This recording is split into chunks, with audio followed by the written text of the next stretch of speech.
Hi guys, I've had some requests to go over what's going into my bag for the Appalachian Trail. Now what you see in front of you is my bag packed to about 80% of what's going to be on the trail. What I'm missing is food, and I'm also missing some fuel. So that's going to result in about an extra 6 pounds to the pack or so. But right now it's at about 25 pounds.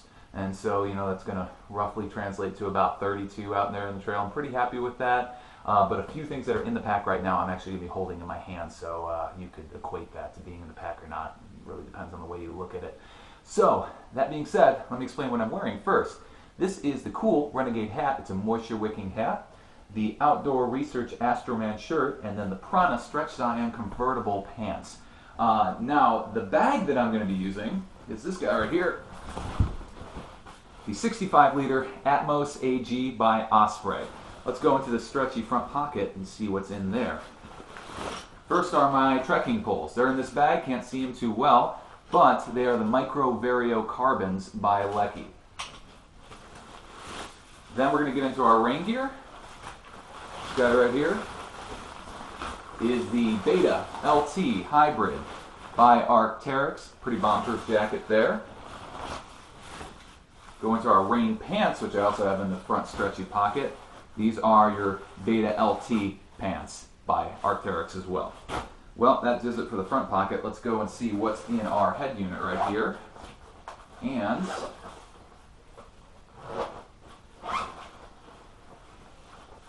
I have in there the Outdoor Research Versaliner gloves, a really nice versatile glove that has a waterproof lining you can take out of the top of it.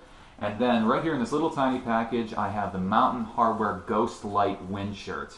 It's nice to throw a wind shirt over your fleece lining just to keep you warm when you get up to the windy environments.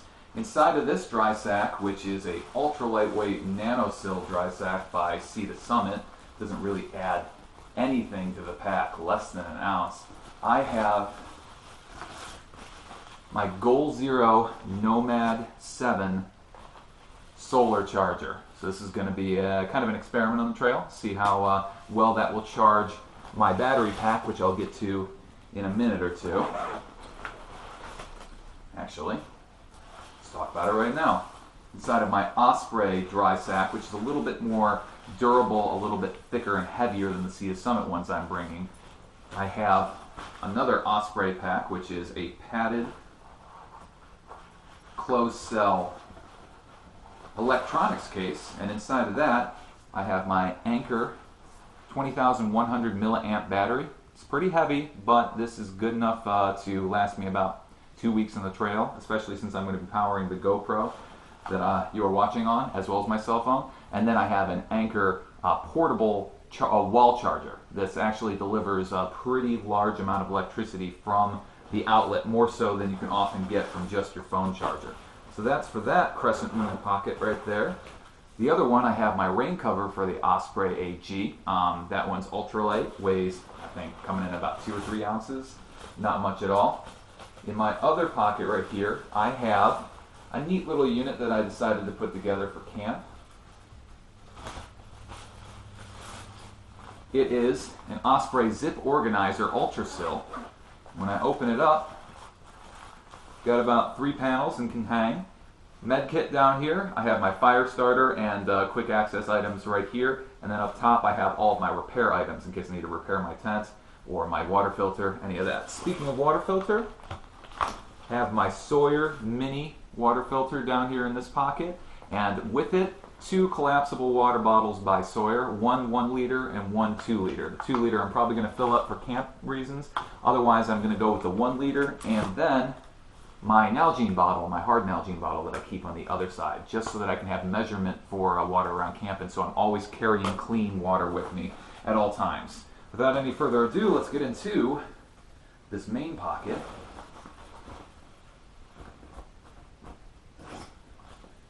And the first bag I'm going to pull out of here is another Osprey dry sack, which I have stuffed full of clothes right now because I'm inside and I don't want to put a fleece on because it's too warm.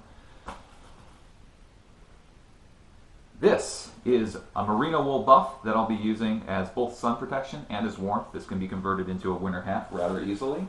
And then this big wad of socks that I just pulled out are 0.6 medium and 1 pair of trekking density socks.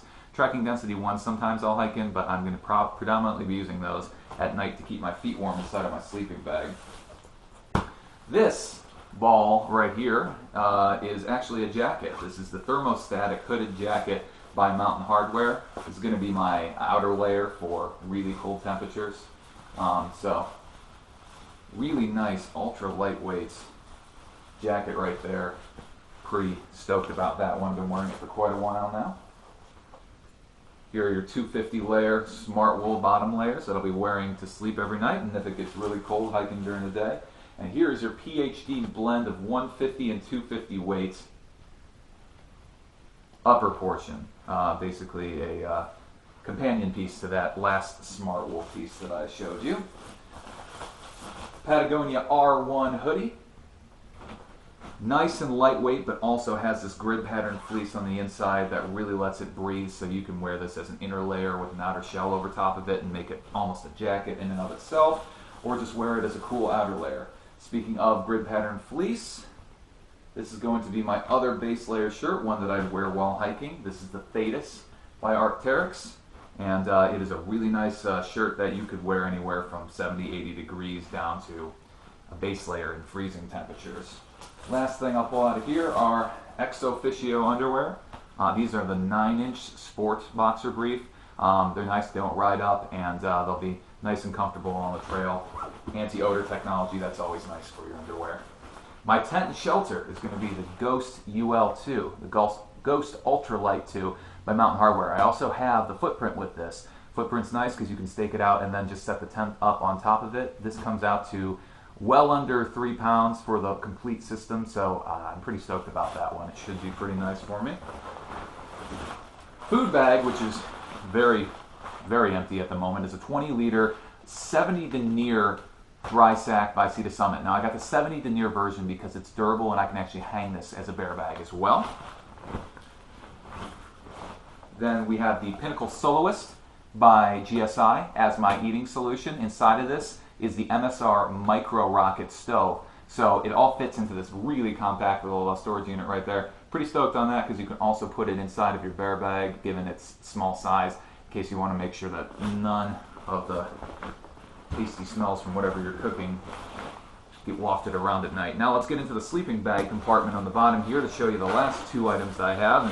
And in this Event 70 denier compressible dry sack, I have the Mystic UL15 down sleeping bag by Big Agnes. It's cool because you can actually mount the sleeve on the inside, the sleeping pad on the inside of a sleeve on the back of this 15-degree down bag. 850 fill down with dry tech down, so that's actually going to stay nice and lofted even if it gets moderately wet. And that's a pad that I'll put inside the sleeve. Lastly is the Thermarest NeoAir X Lite. Pretty stoked on this one. It's been really, really nice to sleep on this, as I have been the last few nights, just to get a feel for it. But yeah, guys, that's my system. Hope you paid attention, but I'm going to be going over all these products in detail over the next couple weeks. So hope you're excited, because I sure am.